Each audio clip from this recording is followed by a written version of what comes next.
Good morning.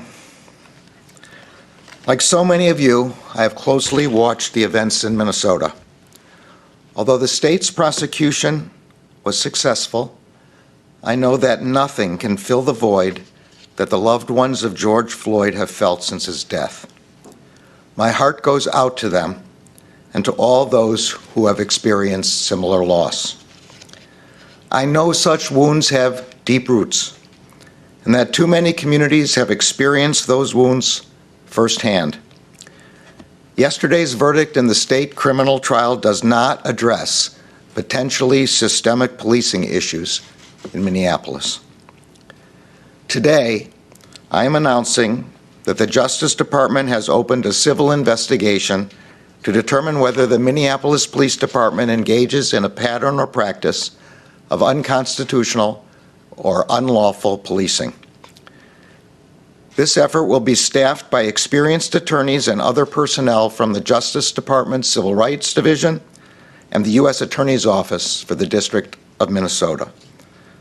The new civil investigation is separate from and independent of the federal criminal investigation into the death of George Floyd that the Justice Department has previously announced.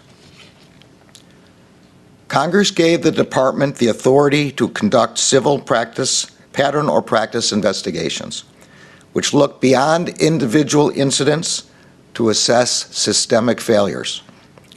Those investigations allow the department to determine whether a police department has a pattern or practice of unconstitutional or unlawful policing. The investigation I am announcing today will assess whether the Minneapolis Police Department engages in a pattern or practice of using excessive force, including during protests. The investigation will also assess whether the MPD engages in discriminatory conduct and whether its treatment of those with behavioral health disabilities is unlawful. It will include a comprehensive review of the Minneapolis Police Department's policies, training, supervision, and use of force investigations. It will assess the effectiveness of the MPD's current systems of accountability and whether other mechanisms are needed to ensure constitutional and lawful policing. Broad participation in this investigation from the community and from law enforcement will be vital to its success. The Justice Department has already begun to reach out to community groups and members of the public to learn about their experiences with the MPD. We also seek to hear from the department's officers about the training and support they receive because their perspective is essential.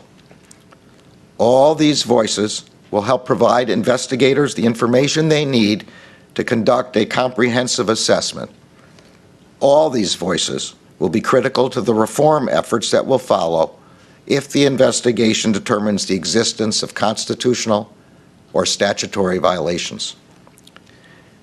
If the Justice Department concludes that there is reasonable cause to believe there is a pattern or practice of unconstitutional or unlawful policing, we will issue a public report of our conclusions.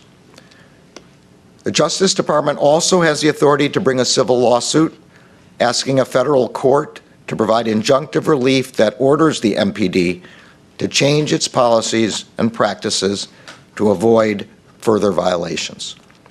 Usually, when the Justice Department finds unlawful practices or patterns of practices, the local police department enters into a settlement agreement or a consent decree to ensure that prompt and effective action is taken to align policing practices with the law.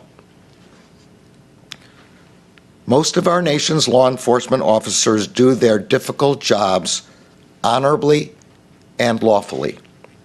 I strongly believe that good officers do not want to work in systems that allow bad practices. Good officers welcome accountability because accountability is an essential part of building trust with the community, and public safety requires public trust.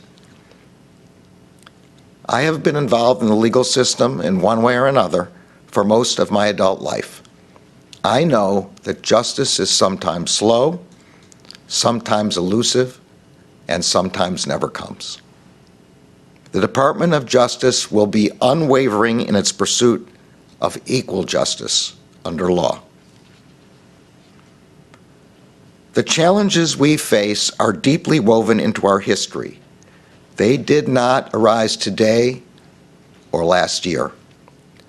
Building trust between community and law enforcement will take time and effort by all of us. But we undertake this task with determination and urgency, knowing that change cannot wait. Thank you.